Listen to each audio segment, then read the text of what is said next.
श्री शिवाय नमस्तुभ्यं. सकाळची सुरुवात ही देवापासून झाली आहे. मी तुमची लाडकी पल्लवी. माझ्या या यूट्यूब चॅनलवरती तुमचं अगदी मनापासून स्वागत आहे.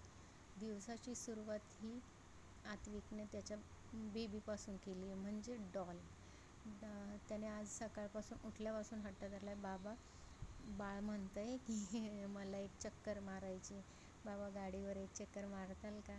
बाबा काही नाही बोलतच नाही आमचे कधी. लगेच बाबा तयार झाले.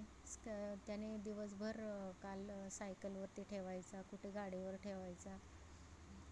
बाबा काही नाही बोलतच नाही. नंतर त्याने हट्ट धरला. नंतर बाबा म्हटले हो मी गाडी पुसतो, नंतर आपण चक्कर मारायला जाऊ. नंतर बाबांचा चष्मा दिला. चष्मा विसरले होते. बाबा म्हणजे आत्विकचे वडील. आम्ही बाबा बोलतो, पप्पा नाही बोलत, बाबा बोलतो. नंतर बाबांनी गाडीवरती त्याचं बाळ आणि आत्विकला घेऊन चक्कर मारायला गेले. तुम्ही बघू शकता चक्कर मारून पण आलेत आणि आत्विक एवढा खुश होता. तुम्ही त्याच्या चेहऱ्यावर बघू शकता किती खुश होता. नंतर आमचे हेडफोन विसरले. नंतर मग ते म्हटले हेडफोन देतेस का? मग त्यांना हेडफोन दिला आणि आम्ही ते कामावरती निघून गेले आणि आम्ही त्यांना बाय बाय केलं. नंतर मी माझे झाडं दाखवत आहे तुम्हाला. माझे झाडं बघू शकता हिरवीगार झाली आहे. आणि झाडांना रोज पाणी द्यायचं नसतं, कारण की झाड सुकून जातं आणि खालून मुळ्या त्याच्या सडतात पण. मी कढीपत्त्याचं पण झाड लावलेलं आहे. तुम्हाला जर झाडांविषयी काही थोडंसं माहिती हवी असेल तर तुम्ही मला कमेंट्स करून नक्की सांगा. मी नेक्स्ट व्हिडिओमध्ये तुम्हाला झाडांविषयी माहिती देईल. नंतर सायंकाळाची वेळ झाली आणि संध्याकाळची वेळ झाली आणि आम्ही दिवाबत्ती करतो. आणि आत्विकला पण सवय आहे की संध्याकाळी तो शुभंकरोती बोलत असतो. आम्ही जास्त काही दुसरं त्याला शिकवलेलं नाही, जास्त नाही, पण जेवढं शिकवलं तो तेवढं बोलतो आणि स्वतःहून सुद्धा बोलतो.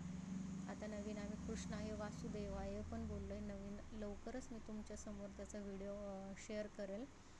त्याला अगरबत्ती ओवाळायला खूप आवडते. करोति कल्याणं संपदा शत्रुबुद्धी विनाशाय दीपक ज्योती नमस्तुते.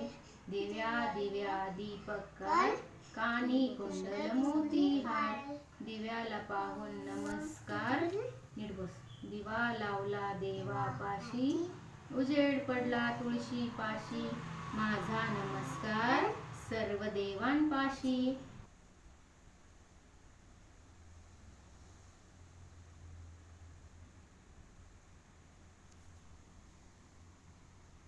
आमचं शुभंकरोती बोलून झालं आहे. आता तुम्ही बघू शकताय. नंतर आम्ही गणपती बाप्पांची पण स्तोत्र बोललो. संध्याकाळच्या वेळेस जर देवाची पूजा केली ना खूप पॉझिटिव्ह वाटतो. माझ्या एका फ्रेंडने सजेस्ट केलं मला की तू संध्याकाळच्या वेळेस गणपती स्तोत्र बोलून बघत जा आणि महालक्ष्मी अष्टकम बोलत जा. तुला खूप पॉझिटिव्ह फील होईल. मी तेच सध्या करत असते संध्याकाळी. पहिले फक्त शुभंकरोती घ्यायचो, नंतर आता अष्टकम आणि स्तोत्र बोलत असतो. पण खूप छान वाटतं संध्याकाळचं आणि सकाळी देवपूजा केल्यावर. माझी सकाळची पूजा तर नित्यनेमाने असतेच. आणि तुम्ही बघू शकता आत्विकला पण सवय लागलेली आहे. घरात आपण जसं करतो तसं लहान मूल कॉपी करत असतं. तुम्हाला जर माझे व्हिडिओ आवडत असेल तर please like, share and subscribe करायला विसरू नका. Thanks for watching. Love you all.